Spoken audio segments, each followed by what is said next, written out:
Shalom sa inyong lahat. Ang pagka-relihiyosong itinuturing na dalisay at walang kapintasan ng Diyos Ama ay ito. Ang pagtilikod sa lahat ng kasamaan sa mundong ito. Santiago 1:27. Welcome po sa Good and Faithful channel dito sa YouTube.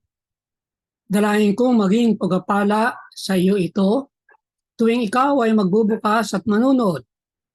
Ang pangunahing mapapanood mo ay ang pagtatalakay ng lingguhang pag-aaral ng salita ng Diyos. Darating ang araw na madaragdagan ito ng mga serye ng pag-aaral sa ibang paksa tungkol sa pagiging katiwala ng Diyos. Ano ang iyong dahilan na hindi mo magampanan ang misyon ng Diyos? Misyon ng Diyos, aking misyon. Bago tayo pumalaot, ay manalangin muna tayo. Panginoong Diyos, Ama namin sa langit, salamat po sa pagtawag sa amin bilang mga ilaw ng sanlibutan. Paliliwanagin namin ng gayon ang aming ilaw sa harap ng mga tao upang makita nila ang aming mabubuting gawa at walhatiin nila kayo. Sa ngalan ng inyong anak. Amen. Nasa pang-5 leksyon na tayo at ang pamagat ay mga pagdadahilan upang maiwasan ang misyon. Ang ating suting talata ay Isaiah 6:8. At narinig ko ang tingid ng Panginoon na nagsasabi, sinong susuguin ko at sinong hahayo para sa atin? Nang magkagayoy sinabi ko, narito ako, suguin mo ako.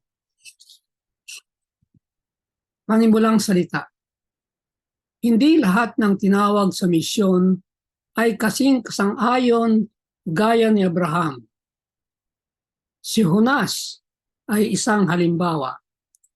Gayunman, tinawag ng Diyos si Jonas upang pumunta sa Ninive at upang humayaw laban sa malaking kasamaan nito. Jonas 1:2. Ang pananalita rito ay katulad sa ginamit ng Diyos kay Abraham tungkol sa Sodoma at Gomora sa Genesis 18:20-21. Gaya ng makikita natin, si Jonas ay hindi isang Abraham. Anong matututunan natin tungkol sa mga pagdadahilan para hindi natin gawin ang isang misyon? Muli ay 3 paghahati ng leksyon. Una, takot at mga maling pananaw. Ikalawa, abala at mga komprontasyon. At ikatlo, narito ako, suguin mo ako. Sa unang bahagi ay 2, takot at maling pananaw. Sa ikalawang bahagi, 2 rin, abala at mga komprontasyon. At sa ikatlo ay mga nahahandang voluntaryo. Unang pagkakahati, takot at mga maling pananaw. At ang unang kaisipan ay tungkol sa takot. Nahum 3:1-17. Kahabag-habag ang madugong lungsod, punong-puno ng kabulaanan at samsam, at sa kanya'y hindi mawawala ng biktima. Walang paggaling ang iyong sakit, ang iyong sugat ay malubha. Lahat ay makabalita sa iyo na pumapalakpak ang kanilang mga kamay sa iyo. Sapagkat sino ang kailanmay nakaligtas sa iyong walang tigil na kalupitan. Ito ang paglarawan ni Propeta Nahum sa lungsod ng Assyria, ang Nineveh. Sa mga lungsod ng matandang daigdig, sa mga araw ng hating Israel, isa sa pinakadakila ay ang Nineveh, ang kabiserya ng kaharian ng Assyria. Sa panahon ng pansamantala nitong kasaganaan, ang Nineveh ay isang sentro ng krimen at kasamaan. Ang inspirasyon ay naglalarawan dito bilang ang madugong lungsod, puno ng mga kasinungalingan at pagnanakaw. Sa lengguwaheng matalinhaga, ang propetang Nahum ay inihambing ang mga Ninevita sa isang mabangis at gutom na leon. Ang mga Asyriano ay walang awa. Sa kanyang salaysay ng pananakop ng Babylonia, nagyabang si Sennacherib na pinuno niya ang mga kalye ng mga bangkay ng mga naninirahan dito, bata at matanda. Ang mga nakakaisang inukit na natagpuan habang naghuhukay ay naglarawan ng mga tagpo ng mga kawal na tinutuhog ang mga biktima. Ang pag-iisip ng paglalakad sa gitna ng mga masa ng tao sa Nineveh, si Jonas ay talagang nangatog sa takot. Sa kabila ng lahat ng mga ito, madalas nating binabasa ang kwento ni Jonas na may hindi pagsang-ayon dahil sa pagpapahintulot sa takot na makadlang sa pagtupad sa tagubilin ng Diyos. Ang bigo tayong matunto ay na magagawa natin ang katulad na bagay. Ibig sabihin, pinapayagan ang sarili na makontrol ng ating takot sa halip na ang Diyos. Meron tayong sarili-sariling takot na maaaring humadlang sa atin sa paggawa ng misyon ng Diyos. Ikalawang kaisipan, mga maling pananaw, Jonas 2:3. Sapagkat inihagis mo ako sa kalaliman, sa pusod ng dagat, at ang tubig ay nasa palibot ko, ang lahat ng iyong alon at ang iyong mga daluyong ay umaapaw sa akin. Ang pananaw sa mundo ni Jonas. Nang dumating ang bagyo, sinisi ni Jonas ang sarili. Jonas 1:1-12. Ang kanyang saloobin ay nagpapahayag ng tungkol sa uri ng pagkaunawa sa Diyos o mga Diyos na mayroon ang marami ng panahong iyon. Ang issue ay maling pagkakilala sa Diyos at hanggang ngayon ito ay totoo. Sa pananaw sa mundo ng mga marinero, ang pag-aalay ay kailangan upang mapayapa ang kanilang puot, yung kanilang mga Diyos-Diyosan. Posibleng may pananaw sa mundo si Jonas na naimpluwensyahan ng mga paniniwala ng kanyang kapanahunan. Mababasa natin ito sa Jonas 1:12. Sinabi niya sa mga marinero, buhatin ninyo ako at ihagis ninyo ako sa dagat. Sa gayoy, ang dagat ay tatahimik para sa inyo sapagkat alam ko na dahilan na akin ay tumating ang malaking unos na ito sa inyo. Sabi niya, siya raw ang dahilan. Kaya itapon upang may sakripisyo, at dahilan sa sakripisyong yon ay ang puot ng Diyos ay titigil. Yan. So meron din siyang katulad ng paniniwala ng mga tao noon.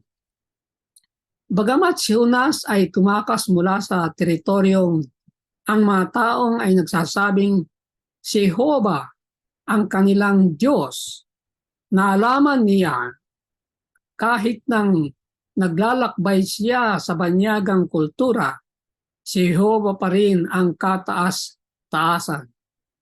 Saan mang lugar, saan mang panahon, anuman ang katayuan, ay si Jehovah ang kataas-taasan. Hindi magmamaliw. Siya ang kataas-taasan ng nakaraan, ng ngayon, at sa hinaharap. Ang hangin at alon ay sa Diyos. Gayon din ang isda. Yan isa pang nalaman ni Jonas. Sapagkat ayon sa awit 24:1, ang lupa ay sa Panginoon at lahat ng narito, ang sanlibutan at silang naninirahan dito. Kaya nga, bumaling ang puso ni Jonas sa kataas-taasan ng lupa at dagat, at kaya siya'y nagsisi at naligtas. Yun lamang ang paraan. Ang tayo na makasalanan ay bumaling sa kataas-taasan. Siya lamang ang magliligtas sa atin. Ang ating pananaw sa mundo, isang karaniwang maling pagkaunawa. Ang nais ng Diyos para sa atin ay upang mag-focus sa sarili nating kaligtasan at upang umalis mula sa kasamaan ng sanglibutang nakapalibot sa atin. Yan ang isang maling pagkaunawa. Bagamat tinagubilinan tayong panatilihin ang sarili na hindi nanduginsan ng sanlibutan, Santiago 1:27, ang ating focus ay dapat na maging kung paano natin madadala ang mga pagpapala at pag-asa ng Diyos sa mga nangangailangan. Ilalayo ang focus sa sarili natin. Isa pang maling pagkaunawa. Naniniwalang ang tagumpay ay nakadepende sa atin. Hindi natin mailigtas ang isang kaluluwa na higit pa sa maaaring iligtas ni Jonas ang Ninibe. Bagamat sa totoo lang, hindi mailigtas ni Jonas ang Ninibe, lalo pa sa atin. Maaari tayong magkaroon ng isang tagapagligtas na kaisipan tungkol sa misyon, Savior mentality. Ang panawagan sa atin ay hindi upang gawin ang pagliligtas, kundi upang magpagtulungan sa Diyos sa kanyang gawain ng pagliligtas. Makapagpapatuto tayong pinapupurihan ng Diyos para sa mga tiyak na paraang binabago niya tayo. Subalit, ang Diyos lamang ang makakaakit sa tao sa kanyang sarili. Makapagtatanim tayo ng mga binhi ng katotohanan. Subalit, ang Diyos lamang ang makapagbabago ng puso.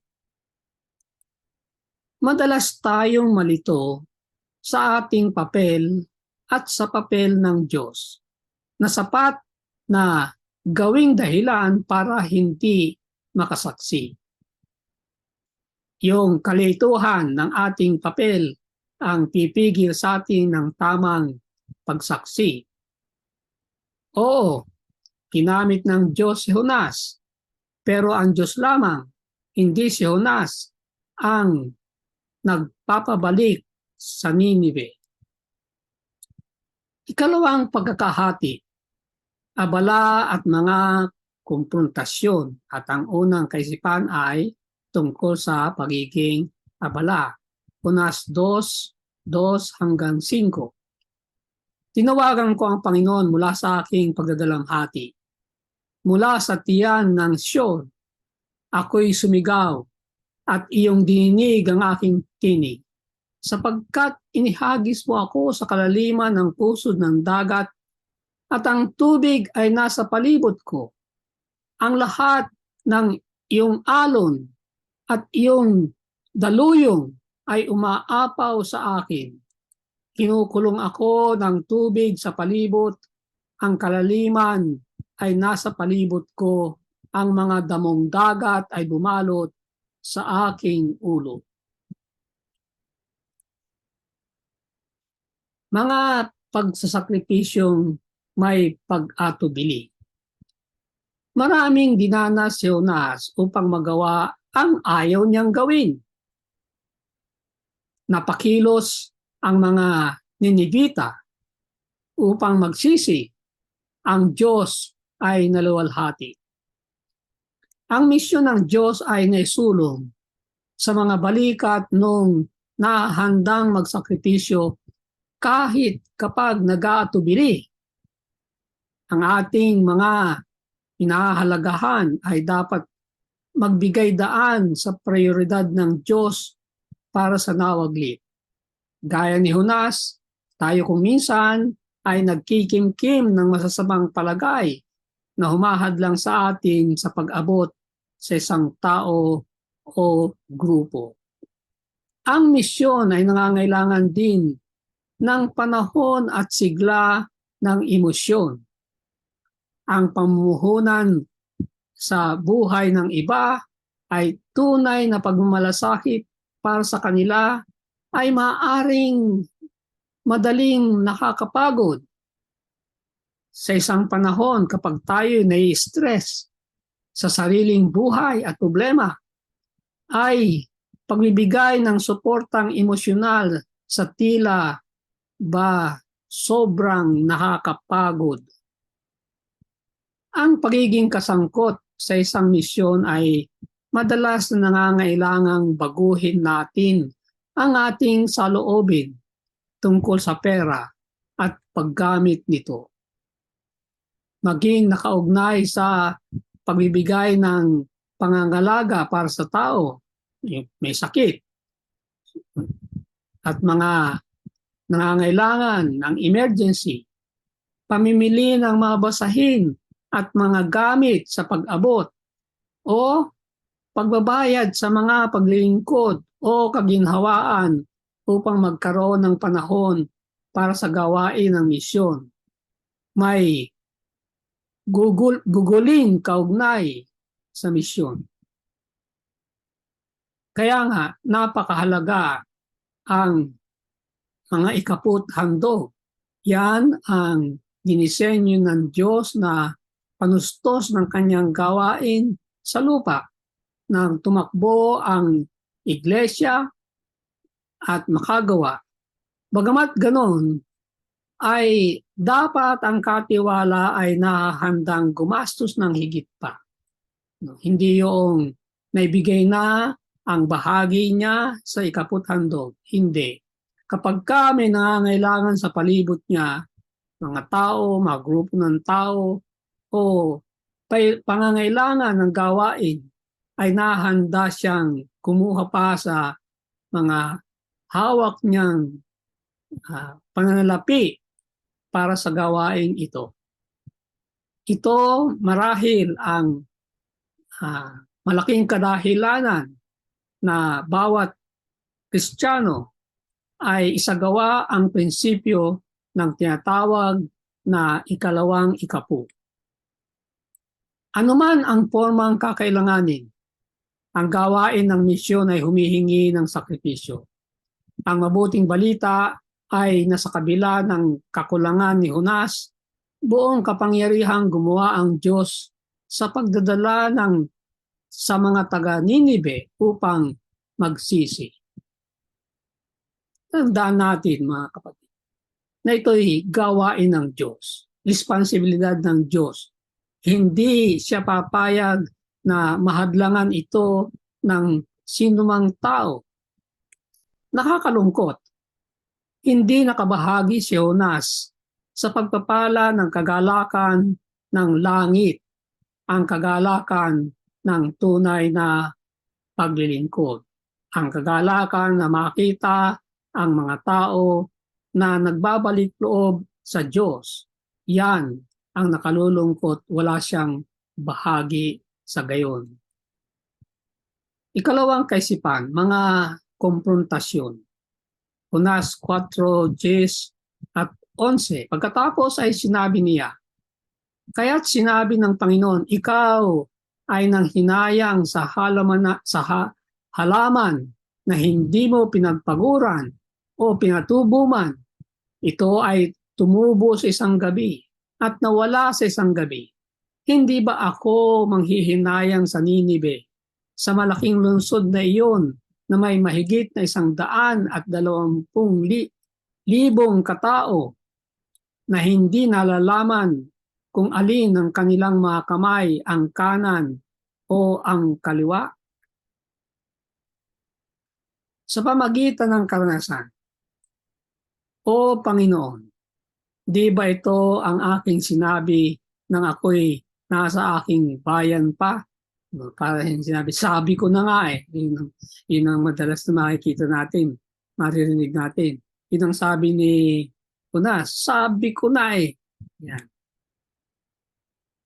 Kaya, nang ako'y nagmamadaling tumakas patungo sa Tarsis, sapagkat alam ko na ikaw ay Diyos na mapagpala, mahabagin, hindi ka agad nagagalit, sagana sa lahat ng pag-ibig at nalulungkot sa kasamaan. Jonas 2:4-2. Napakagandang panalangin sa bahagi ni Satanas. O totoo kaya yun? Ano ang mali sa taong ito? Nais ni Jonas na ang Ninibe ay maging isang susunod na Sodoma at Gomora.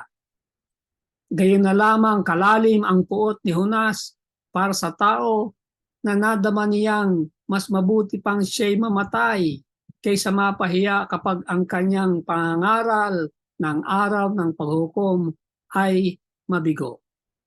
Taliwas na taliwas doon sa natutunan natin kay Abraham. Si Abraham ay walang kakilala sa Sodoma at Gomora maliban kay Lot at ang kanyang pamilya. Hindi niya nakakasalamuha ang mga tao sa Sodoma at Gomora at alam niyang malalim ang kasalanan ng mga taong ito. Gayunpaman, napaka taas ng pag-ibig niya sa mga taong ito na sinikap niyang makiusap sa Diyos upang iligtas sila. Kataliwas na kataliwas sa kay Jonas kung gaano kasidhi ng pag-ibig ni Abraham sa Sodoma at Gomora, ganoon naman kalalim ang puot ni Jonas sa mga taga Ninibe. Sa ikalawang pagkakataon, siya ay kinumpronta ng Diyos hindi sa isang sermon o isang kasabihan, kundi sa isang karanasan.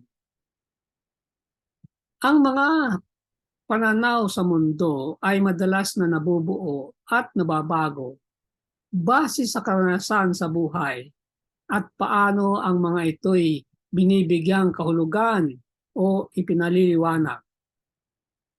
Ang mga pananaw sa mundo ay hindi napoporma ayon sa karapatan. Ni ito'y nababago dahil may narinig na bago o kakaiba. Kaya nga, ang ginamit ng Panginoon kay Jonas ay isang karanasan.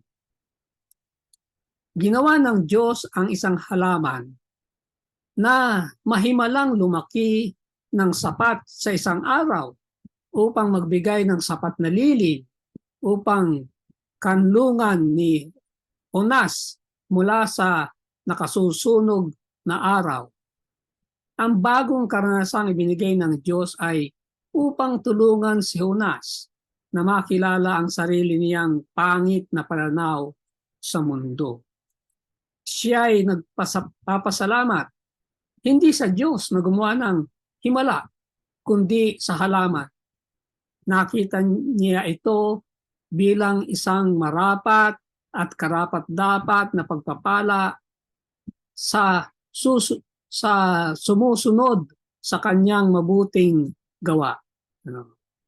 Ang tingin niya ron sa kanyang ginawa na pagsunod sa Diyos at dalhin ang warning ng paghuhukom ay mabuting gawa na nasundan ng pagpapala ng halaman. Pero nang namatay ang halaman, ito'y isang kasawiang nagpagalit kay Jonas at walang katiyakan sa kanyang pagpapahalaga sa sarili ay ang kanyang pag-iisip ay pagpapakamatay. Ang karanasang sinundan ng tinig na banayad na pagtutuwid ng Diyos. Tinulungan si Jonas na makita kung paanong katangahan para sa kanya ang pahalagahan ang isang halaman ng higit pa sa libo-libong mga lalaki, babae at bata sa Ninive, pati na rin ang kanilang mga hayop. Nagsisiba si Jonas. Walang nabanggit sa kwento. Gaya ng nakatatandang kuya sa talinhaga ng alibughang anak, hindi natin alam ang katapusan. Bakit? Tayo ang susulat ng sariling katapusan sa pamagitan ng sarili nating karanasan. Pangatlong paghahati. Narito ako, suguin mo ako. Isaiah 6:8. At narinig ko ang tinig ng Panginoon na nagsasabi, sinong susuguin ko at sinong hahayo para sa atin? Nang magkagayoy sinabi ko, narito ako, suguin mo ako.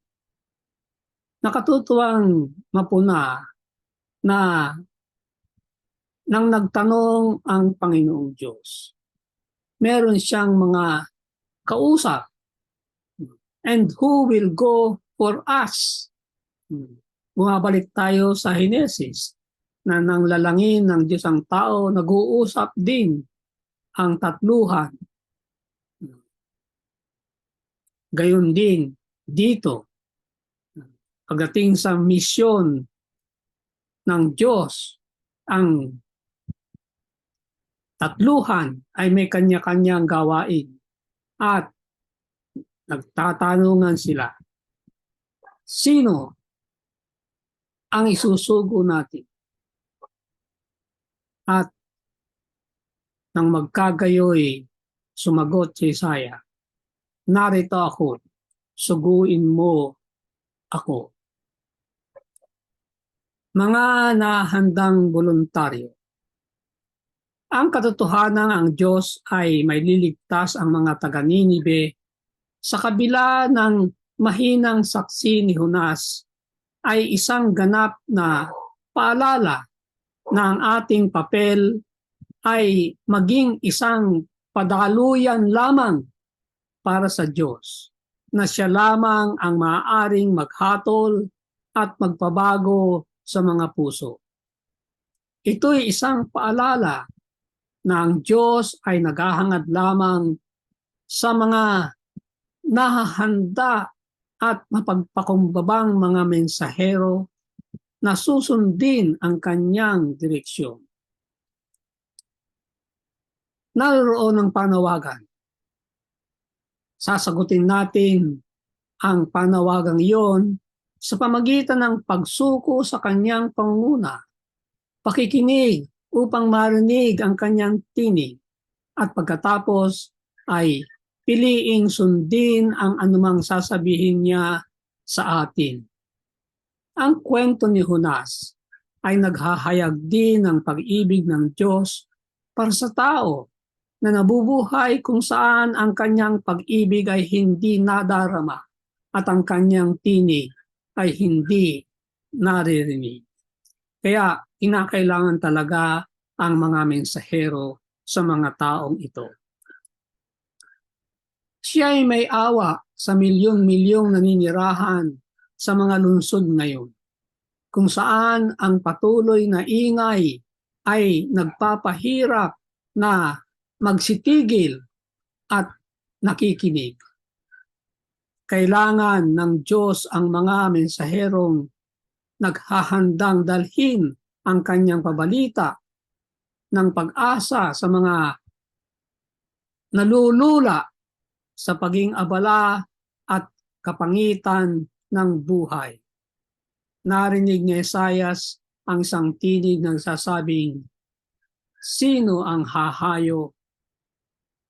Ano ang magiging tugon mo?" Muling panalita. Ang mga pagdadahilan ng mga bigong gawin itong gawain ay hindi magliligtas sa kanila sa responsibilidad. At kung pipiliin nilang hindi gawin itong gawain, kanilang pababayaan ang mga kaluluwang ikinamatayan ni Kristo. Pababayaan ang kanilang bigay ng Diyos na responsibilidad at nakatala sa mga aklat ng langit bilang hindi tapat na lingkod. Kailangan nila ang moral na pagbabago.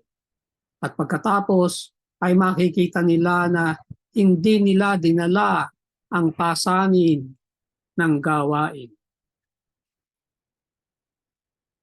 Ang dalahin ko para sa iyo, sa ngalan ng ating Panginoon at tagapagligtas sa Jesucristo, dalahin ko na gaya ni Isaias, isang anghel ang maglalapat sa iyong mga labi ng baga mula sa altar upang ang iyong kasamaan ay maalis na at ang iyong kasalanan ay pinatawad na. At kapag narinig mo ang tinig ng Panginoong nagsasabi, "Sino ang susuguin ko at sinong hahayo para sa atin?" Pagkatapos ay iyong sasabihin, "Narito ako, suguin mo ako." Amen. Sumayin niyo ang Good and Faithful channel dito sa YouTube. Ako'y patuloy na nagpapasalamat sa mga taong tumutulong upang mangyari ito at makarating sa kaalaman ng marami pa. Pagpalain nawa sila ng Diyos. Malaki ang iyong magiging bahagi sa ministeryong ito kung ikaw ay magsusubscribe. Kung hindi pa, at kung naging pagpapala ito sa iyo, ay mag-share at mag-like. I-click na rin ang notification bell upang kaagad ay malalaman mo kapag may bagong video. Ang mga PowerPoint presentation ay may download mo rin mula sa aking website. Naroon din ang marami pang mga leksyon sa nakaraang higit na 10 taon. Maraming salamat. Magkita tayo sa susunod na linggo.